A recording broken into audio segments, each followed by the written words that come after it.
অথবা প্রথমবার গাপ্পি করবেন তাদের ক্ষেত্রে তাদের মেইনটেনেন্সটা গাপ্পি কিভাবে একদম প্রথমে স্টার্ট কিভাবে করতে হয়। ব্রাঞ্চ সিমটা কেন গুড? এক তো তার মধ্যে সব কিছু রয়েছে।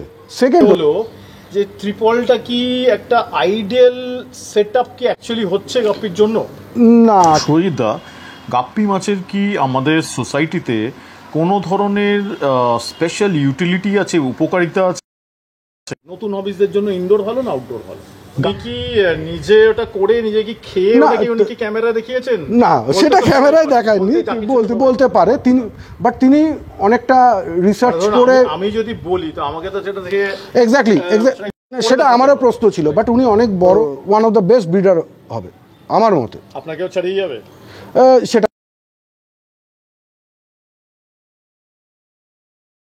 বন্ধুরা, আমি অনির্বাণ এবং আমার চ্যানেল অনিজ অ্যাকুয়াতে আপনাদের স্বাগত জানাই।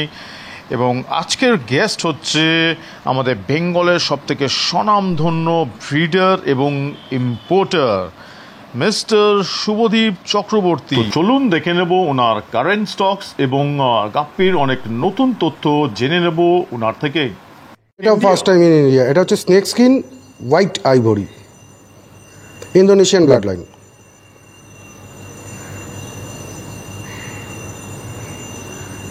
ব্রিড ইন্দোনেশিয়াতেই হয়েছে। ওকে, খুব সুন্দর দেখতে, এখন অনেক ছোট, আরও বড় হলে আরও বিউটিফুল লাগবে ফিশটা। আচ্ছা সুবিধা, এটা জানতে চাইবো যারা একদম নতুন গাপ্পি কিপার, সদ্য হবিতে এসছেন অথবা প্রথমবার গাপ্পি করবেন, তাদের ক্ষেত্রে তাদের মেইনটেনেন্সটা গাপ্পি কিভাবে একদম প্রথমে স্টার্ট কিভাবে করতে হয়, কিভাবে গাপ্পির দুটো জিনিস গাপ্পির মেন। এটা ভেরি গুড কোশ্চেন, সবার জানা দরকার। এক হচ্ছে ওয়াটার, একটা হচ্ছে ফুড। গাপ্পির ওয়াটার ভালো আর ফুড ভালো থাকলে গাপ্পি নিয়ে কোনো সমস্যা নেই। আর গাপ্পির জলটা ক্লিন করতে হবে। গাপ্পি, এই যে আমি বললাম ইজি টু টেক, গাপ্পি যে কোনো জলে অ্যাডজাস্ট করে, কিন্তু অ্যাডজাস্ট করলে কি হবে, গাপ্পিকে যদি একটু মেনটেন, জল পরিষ্কার না করা হয়, মিনিমাম উইকে দুবার কত পার্সেন্ট? মিনিমাম উইকে যদি করে 50% করে করুক। আচ্ছা, তাতে কি হবে, অ্যামোনিয়া ক্রিয়েট হবে না, জলের ভেতর অন্যান্য প্রবলেম হবে না। সেটা যদি করতে পারে গাপ্পি রাখা ভেরি ইজি। আচ্ছা, গাপ্পি যখন প্রথমবার ওই ট্যাঙ্কে ছাড়বে, নতুন একটা ট্যাঙ্কে ছাড়ছে, তখন কিছু কন্ডিশন করা যেরকম আমরা ইম্পোর্ট বাইরে থেকে আনি, সেম ফলো। আমরা সেই প্যাকেটটাকে 30 to 40 মিনিটস অ্যাকোরিয়ামে জলের সাথে অ্যাডজাস্ট করতে দিয়ে দিই, প্যাকেট সমেত। তারপরে কি করি, আমরা একটা ড্রামের মধ্যে, বালতি বা যে কোনো একটা কন্টেনারের মধ্যে সেই ফিশটাকে, প্যাকেটটা কেটে রাখি। রেখে তার মধ্যে আমরা যে অ্যাকোরিয়ামের জল আছে ওটাকে ডিপ করে দিই, বা কোনোভাবে মগে তুলে আস্তে আস্তে কিছুক্ষণ 15 to 20 মিনিটস আবার সেই জলের মধ্যে রেখে আমি তারপরে তাকে অ্যাকোরিয়ামে দেবো। আচ্ছা, নতুন হবিসটা ধরুন ফিডিং গাপ্পিকে আইডিয়ালি কি করানো? সবচেয়ে গাপ্পির জন্য সবচেয়ে ভালো ফিডিং হচ্ছে ব্রাঞ্চিং। বাট আমরা টোবিফেক্স হ্যাচ করে ব্রাঞ্চ, বড় গাপ্পি কেউ বলছেন, ছোট থেকে বড় প্রত্যেকটা। কেন ব্রাঞ্চিংটা কেন গুড? এক তো তার মধ্যে সব কিছু রয়েছে।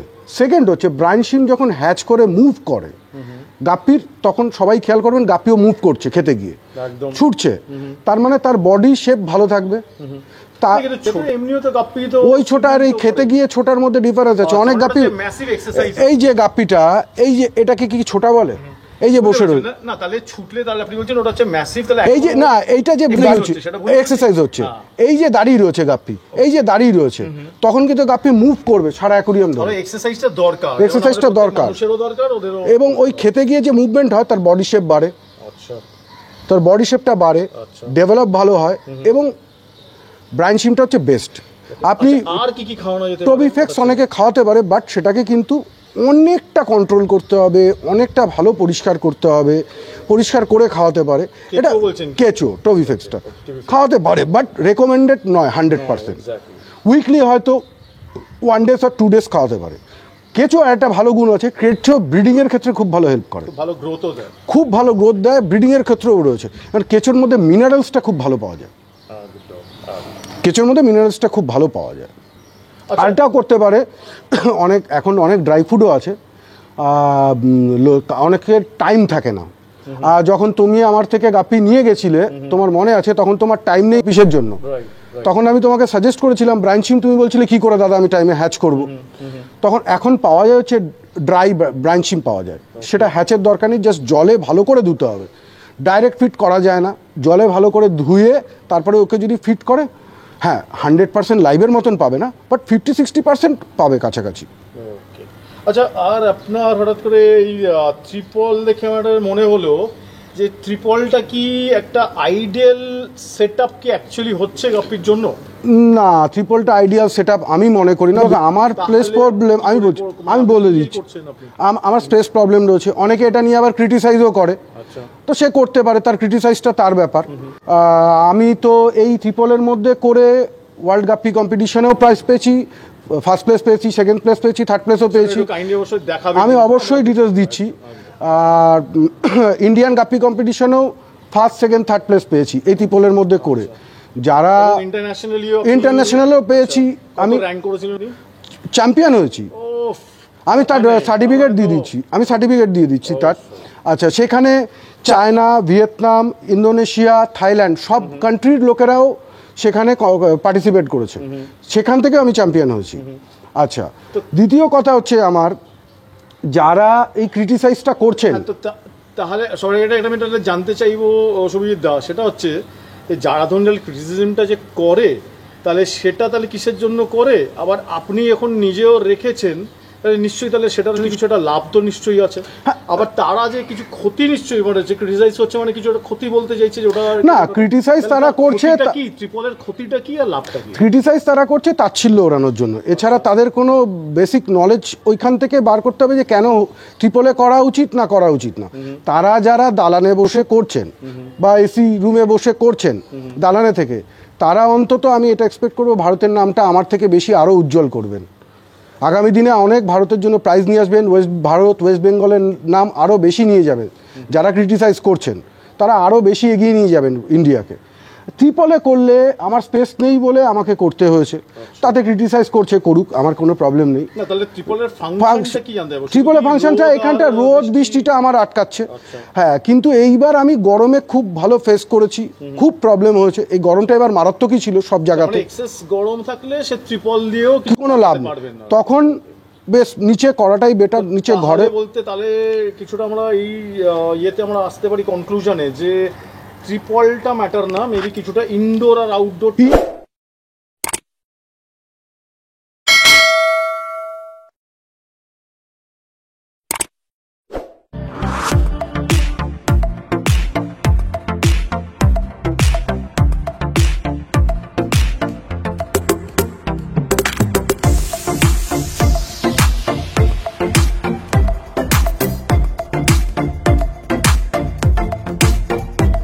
ইনডোর আউটডোর থাকে। এই আউটডোরে অনেক সময় কি হয়, ইনডোরে অতটা আলো যায় না। কোনটা ভালো নতুন হবিজদের জন্য, ইনডোর ভালো না আউটডোর ভালো? গাপ্পি এমন একটা ফিশ যে কোনো জায়গায় করা যায়।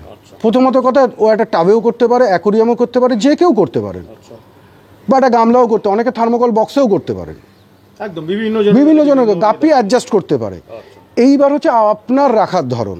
আপনি যদি মনে করেন ওকে ইনডোরে ভেতরে ঢুকিয়ে রাখবেন, তাতে কি হবে, আপনার জল বৃষ্টিটা লাগবে না, হিট টেম্পারেচারটা লাগবে না। আবার যারা আউটডোরে করছেন তাদের একটা ফেসিলিটি হচ্ছে সানলাইটের, সেটা যেমন ওয়াটারের অনেক কিছু অ্যাডজাস্ট করে। সেকেন্ড হচ্ছে গাপ্পির কালারেশনও বজায় রাখতে ভালো সুবিধা হচ্ছে, সানলাইটে এই ফেসিলিটিটাও পাওয়া যায়। মানে প্রত্যেকটা জিনিসের যেমন কিছু বলে কিছু মানে কনস থাকে বা প্রজও থাকে, একদম পজিটিভও আছে, নেগেটিভ দিকও আছে। যেমন আমার ঝড় বৃষ্টি হলে, সানলাইট থেকে ভিটামিন পাওয়া যায় এবং কালার এনহ্যান্স করবে, অটোমেটিক্যালি কালার এনহ্যান্স করবে। তুমি তো সুরাংশুর ওখানে করতে গিয়েছিলে, সুরাংশুর যেহেতু বাইরে করা রয়েছে, সুরাংশুর কালার এনহ্যান্সটা খুব ভালো করে একদম। এবং আমার মতে সুরাংশু আগামী দিনে one of the best breeder হবে আমার মতে। আপনাকেও ছাড়িয়ে যাবে সেটা সুরাংশুর আগামী দিনে কোয়ালিটি বলবে। আমি তো এক্সপেক্ট করি আমার পরে যদি কেউ জায়গা নিতে পারে সেটা হচ্ছে সুরাংশু মল্লিক। একটা নতুন আমি এনেছি, বাট এটা ইন্ডিয়াতে অলরেডি আছে, অ্যাভেলেবেল আছে, বাট আমি এনেছি, আমার পছন্দ যেহেতু হয়েছে স্ট্রেনটা। তো এটা হচ্ছে টোপাস ব্লু গালি উইংস এবং বিগ গালি উইংস। এটা এখন সবে 2 মাস বয়স, 2 মাস বয়সের। এই যে অনেকগুলো ফিমেল দেখা যায় না, দেখতে ভালো না, এই ফিমেলটার টোটালি মেলের থেকে দেখতে বেটার লাগবে। ফিমেলটা যখন আরও বড় হবে। আপনার থেকে যে প্রাইসটা ধরুন নিয়ে নিচ্ছে বেশি করে ধরুন যদি F1 বলে ধরুন আপনার আপনি ইম্পোর্ট করছেন F1 বলে আপনাকে পাঠিয়েছে, তো এটা এগুলো তো কোনো আশা করি কোনো প্রমাণ তো নিশ্চয়ই কোনো প্রুফ নেই, কোনো প্রুফ থাকে না যে আমি F1ই নিচ্ছি ওর থেকে। প্রথমত কথা হচ্ছে যখন ফার্স্ট ব্রিড হলো নতুন, আমি বলে দিচ্ছি প্রথম যখন ফার্স্ট ব্রিড এলো তখন প্রাইস 100 to 200 USD একদম থাকবে। তখন যদি সেই সময় নেওয়া যায় তাহলে F1 ব্যাচ 100% F1 ব্যাচ পাওয়া যাবে। এরপরে প্রাইস কমতেও থাকে, তার কারণ তার ব্রিডিংও হয়, তখন সে প্রাইসটা সামান্য কমায়। কিন্তু 1 বছর টেনিওর আমি দেখেছি তারা প্রাইস কমাতে চায় না, তারা প্রাইস খুব একটা কমাতে চায় না, 1 বছর পর থেকে কমে। এই কিছুক্ষণ আগে আমি একটা গোল্ড দেখালাম, গোল্ড কই তার প্রাইস এখন অনেক কমে গেছে ভিয়েতনামে। কিন্তু এটা বলুন তো, তার মানে তো ধরুন হ্যাঁ বলছি আমাদের ঠকে যাওয়ার চান্স থাকে। আপনি ঠকলে তাহলে হবিস্ট ঠকে গেল। প্রথমত কথা হচ্ছে ঠকাটা বেশি আমাদের গায়ে লাগে, তার কারণ একটা গাপ্পি এনে তা সেটা যদি স্টেবল না দাঁড়ায়, কারণ এখন সব গাপ্পি ক্রস করে নতুন করে ব্রিড করে আনা হচ্ছে, সেটা যদি না দাঁড়ায় সেই ক্ষেত্রে সেটাকে স্টেবল করিয়ে তার ফিডিং আলাদা রয়েছে, তার লাইন ব্রিডিং আলাদা রয়েছে, সেই লাইনটাকে মেনটেন করে যদি করতে পারি তাহলেই সেটা দাঁড়াবে, করা যাবে, টাইম সাপেক্ষ। ব্রিডার কোনো রেসপন্সিবিলিটি নেবে না। ব্রিডার তো এই গাপ্পি, এটা আমার গাপ্পি, তোমার পছন্দ হলে নাও, না পছন্দ হলে ছেড়ে দাও, এটা আমার প্রাইস, এতে দিতে হবে, টেক ইট। বাট আমরা কি করি, আমরা কিন্তু F1 ব্যাচ বলেই বেচি, আমরা F2 মিন্স F2 বলেই বেচি। কারণ আমাদের এখানে যখন আসে সেটা ইম্পোর্টেড আসে, আমাদের প্রত্যেকটা প্যাকেটের গায়ে আমাদের কোনো সময় নাম, কোনো সময় কোড নাম্বার লেখা থাকে, আমাদের যে গ্রুপ থাকে সেই গ্রুপের কোড নাম্বার দিয়ে থাকে। আমরা কেউ যদি কোনো হবিস্ট বা কেউ যদি চায় আমরা আমার ব্রিডার্সের ডিটেলসও আমরা দিতে পারি, সেই ক্ষেত্রে আমাদের কোনো অসুবিধা নেই। বিশ্বাসযোগ্যতা চ্যালেঞ্জ করে অবশ্যই দিতে পারি। আমাদের প্যাকেটের মধ্যে সবসময় আমাদের ডিটেলস লেখা থাকে, উইদাউট ডিটেলস আমাদের কোনো কিছুই আসে না। এটা একটা ফিমেল আমাদের জানা নেই, অনেকেই হয়তো জানে না টোটাল কবার ব্রিড করতে পারে, কতবার তারা বাচ্চা দিতে পারে, কতটা বাচ্চা দিতে পারে। এরা 10 থেকে 15 বার ম্যাক্সিমাম ব্রিড করবে। আর টোটাল যদি 1.5 ইয়ার্স ধরা হয় তাহলে 600টা বাচ্চা হিসাব অনুযায়ী আসে একটা ফিমেল থেকে, 600টা বাচ্চা। বাট সেই ফিমেলটা ট্রেসে যাবে, বাচ্চা ডিক্রিজ করবে কোয়ালিটি। আমরা কি করি, ম্যাক্সিমাম 3 to 4 টাইমস বাচ্চা তুলি, এরপরে তুলি না, কারণ কোয়ালিটি ডিক্রিজ করতে। সুজিতদা, গাপ্পি মাছের কি আমাদের সোসাইটিতে কোনো ধরনের স্পেশাল ইউটিলিটি আছে, উপকারিতা আছে? গাপ্পির কিছু ইন্টারেস্টিং জিনিস আছে। কেমন, গাপ্পি রাখলে কি সুবিধা হয়, অনেক সময় দেখা গেছে ইন্ডিয়াতেও এটা হয়েছে এবং এটা প্রুভড। অনেক সময় ফ্লাড হয়ে গেলে জলের কন্ডিশন খুব খারাপ হয়ে যায়, সেই সময় দেখা যেত টেস্টের মানে জল টেস্ট করার অনেক টেস্ট কিটসগুলো ঠিক মতন পাওয়া যেত না, সব জায়গায় অ্যাভেলেবেল হতো না। তখন কি করা হতো, গাপ্পিটাকে সেই জলে ছাড়া হতো। যদি গাপ্পিটা 2-3 দিন সার্ভাইভ করে গাপ্পিটা সেই জলে ভালো থাকে, সেটা ড্রিঙ্কিং ওয়াটার হিসেবে ইউজ করা হতো। হ্যাঁ, সেটা ইউজ করা হতো, প্রুভ। আমি দরকার হলে তার ডিটেলস দিয়ে দেবো। হ্যাঁ, রয়েছে, একজন বড় ইউটিউব করেন, তারই ভিডিওতে এটা রয়েছে, তার থেকে আমার শোনা। সেকেন্ড একটা হচ্ছে, উনি কি নিজে ওটা করে নিজে কি খেয়ে উনি কি ক্যামেরা দেখিয়েছেন? না, সেটা ক্যামেরায় দেখায়নি, বলতে পারে তিনি, বাট তিনি অনেকটা রিসার্চ করে। আমি যদি বলি তো আমাকে তো সেটা দেখে এক্স্যাক্টলি না, সেটা আমারও প্রশ্ন ছিল। বাট উনি অনেক বড় ইউটিউবের অনেক বড় করেন, স্পেশালি গাপ্পি নিয়েই করেন উনি। তো ওনার রিসার্চ সারা ওয়ার্ল্ড জুড়ে চলে, তো ওনার এই কন্টেন্টটা তুলেই আমি বললাম। দ্বিতীয় একটা কন্টেন্ট বলি, যেটা এই মুহূর্তে আমাদের এশিয়ান কান্ট্রিতে সবচেয়ে বড় সমস্যা, সেটা হচ্ছে ম্যালেরিয়া। আমরা এখন বিভিন্ন জায়গাতে ডেঙ্গুটাও ফেস করছি। গাপ্পি এমন একটা মানে পেট, একসময় যখন লন্ডনে এটাকে আবিষ্কার করা হয়, তারা বিভিন্ন জায়গায় ম্যালেরিয়ার জন্য এটাকে আবিষ্কার করে তারা বিভিন্ন জায়গায় এটাকে ছড়িয়ে দিয়েছিল ম্যালেরিয়াটাকে কমানোর জন্য। কি আশা করি গাটার বলুন, ড্রেন বলুন, সব জায়গায় ছেড়ে দিয়েছিল। অনেকে আবার গাটার গাপ্পিও বলে, গাপ্পিকে রেইনবো গাপ্পিও বলে, মিলেনিয়ার ফিশ বলে, আবার গাটার গাপ্পিও বলে। কিন্তু আজকে সেই জায়গাটা নেই গাপ্পি। আচ্ছা, একটা মনে জাস্ট প্রশ্ন আসছে, এই যে গাটার গাপ্পি কথা আছে, মানে একটা গাপ্পি খেতে মানে অনেক লোকের এই গাটারে ছেড়েছে, সেগুলো টেকে কি টেকে আমি নিজে দেখি একসময় আমাদের কর্পোরেশন থেকেও বহু ড্রেনে ছাড়া হতো, আমরা নিজেরা ছোটবেলায় ধরতাম। সেগুলো কিন্তু ওয়াইল্ড কডের, সেগুলো ওই কি বলে এন্ডলার টাইপস অফ গাপ্পি। হ্যাঁ, ছোট ছোট প্রিন্টেড, বডিতে প্রিন্ট থাকে, একটা দাগ থাকে, হ্যাঁ, একটা চোখের মতন দাগ থাকে বডিতে, সেগুলো আমরা টিকে গেল, কিন্তু থাকে ওরা থাকে, ওরা মানে এই অ্যাটমসফিয়ারে অ্যাডজাস্ট করতে ওদের অসুবিধা হয় না।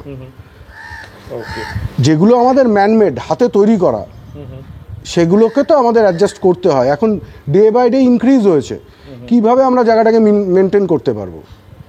আচ্ছা, আর ধরুন এই ইয়ের ক্ষেত্রে টেম্পারেচারটা কি কিরকম রাখা উচিত? মানে অনেক সময় না, মানে হ্যাঁ 26 to 28 অ্যাপ্রোপ্রিয়েট, 6.8 to 7.8 হচ্ছে পিএইচ অ্যাপ্রোপ্রিয়েট মেনটেন করা হয়। অনেক জায়গায় আমি দেখেছি 400 to 600 টিডিএস মেনটেন করলেও কোনো প্রবলেম নেই, 800 পর্যন্ত টিডিএসে গাপ্পি বেঁচে রয়েছে, তারও প্রমাণ পাওয়া গেছে। কিন্তু তার কোয়ালিটি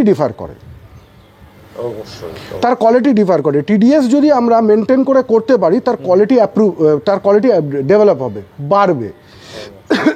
সরি, কেন মানুষ আরও দাম বেশি চায়? তার খাবারের থাকে, তার মেনটেনেন্স থাকে, আনুষঙ্গিক খরচা থাকে। আজকে একটা গাপ্পি আনতে গেলে, গাপ্পিটা যদি শিপমেন্টে মারা যায়, ডাই হয়, তাহলে সেই গাপ্পিটা সে রিপ্লেস পাবে, কিন্তু তার শিপিং চার্জেস কমবে না। আমাদের এখানে এ বাবা পড়ে গেল, এক সেকেন্ড মাছটা পড়ে গেছে। এ দেখো, যদি মাছ পড়ে যায় তাহলে মাছকে কোনোভাবে হাত দিয়ে তোলার দরকার নেই। আচ্ছা সুবিদিতা, এরকম ক্ষেত্রে এটা অ্যাক্সিডেন্টালি যে হলো, এইটাকে ঠিক কিভাবে হ্যান্ডেল করা? এই মাছটা যে দুম করে পড়ে গেল, তোমাকে দেখাতে গিয়ে জাস্ট ওকে হাত দিয়ে তোলার কিছু করে দরকার নেই। এরকম একটা নেট নেবে, নেটটা নিয়ে জলটা এখানটা এরকম করে জলটা এখানটায় দেবে, এই যে মাছ চলে এলো, মাছের কোনো প্রবলেমও হলো না। বলতে চাইছো ওর দিকে কিছুটা ফ্লো, জলের ফ্লো একটু হালকা করে জলটাকে ঠেলে দেওয়া, হ্যাঁ, নেটটা ধরে রাখ, নেটটাকে ধরা, তো তাহলে অটোমেটিক নেটের মধ্যে ও জামটা করে এলো, চলে এলো। এটা কোনো হাত দিয়ে ধরে না, বডি কোনো ড্যামেজ হবে তার কিচ্ছু হবে না, লোকের কাছে এটা ইজি টু হয়ে যাবে। এটা একটা দারুণ জিনিস আপনার থেকে শিখে নিলাম। এটা একটা নিউ স্ট্রেংথ, এটা ইন্ডিয়াতে ফার্স্ট টাইম এসছে, goldless glass belly short body, super short body. সুবিধার গাপ্পি কেনার সময় গাপ্পির লুকের কোন জিনিসটা আগে খেয়াল করা উচিত, দেখা উচিত? ওর ক্ষেত্রে প্যাটার্ন হচ্ছে মেন, অনেকে প্যাটার্নই জানে না। গাপ্পির ক্ষেত্রে প্যাটার্নটা কি ধরনের হয়, তার মার্ক কিভাবে হওয়া উচিত। একটা গাপ্পি দেখা যাচ্ছে প্লেন, কিন্তু তার প্যাটার্ন নেই, লোককে বুঝতে হবে যে আমরা কি গাপ্পি নিতে যাচ্ছি। আমাদের যদি এই গাপ্পি বলা হয়, ধরেন একটা কোবরা গাপ্পি, কোবরার যদি কোবরা প্যাটার্ন না থাকে, আমি সেই কোবরা গাপ্পি নিয়ে আমার কি জায়গাটা থাকবে, আমার সেই জায়গাটা কোথায় ফুলফিল হলো। তো আমাকে আগে বুঝতে হবে, আমার ব্রিডারদের, আমাদের হবিজদের, আমরাও যারা বাইরে থেকে নিই, প্রত্যেককে বুঝতে হবে, আমাদের প্যাটার্নটা দেখতে হবে, তার ক্যাটাগরি দেখতে হবে, জেনেটিক্যালি সেটাকে জানতে হবে, সেই বিশ্বাসটা ব্রিডারের সাথে করতে হবে বাইরে। ও শুভজিৎ দা, তোমার লোকেশনটা একটু জানতে চাইবো, লোকে কিভাবে তোমার এখানে লোকেশনে আসে? প্রথমত যদি কেউ হাওড়া থেকে আসে, হাওড়া থেকে যাদবপুর 8B বাস স্ট্যান্ড থেকে অটো বা রিক্সা করে আমার অ্যাড্রেসে বাদল মিষ্টান্ন ভান্ডার চলে আসতে পারবে। আর অল ইন্ডিয়াতে কি আপনি? অল ইন্ডিয়া ডেলিভারি পসিবল, কোনো অসুবিধা নেই। আর আপনাকে কি নাম্বারে আপনাকে কন্ট্যাক্ট করা যাবে? 8013476177। তো বন্ধুরা, আশা করি এই ভিডিওটা আপনাদের অবশ্যই ভালো লেগেছে। ভালো লাগলে আমার চ্যানেলটা লাইক, শেয়ার অ্যান্ড সাবস্ক্রাইব করবেন। আর আমাদের শুভজিৎ দাকে আমি ধন্যবাদ জানিয়ে আজকের ভিডিওটা এই মতোই আমি শেষ করছি। Thank you, welcome.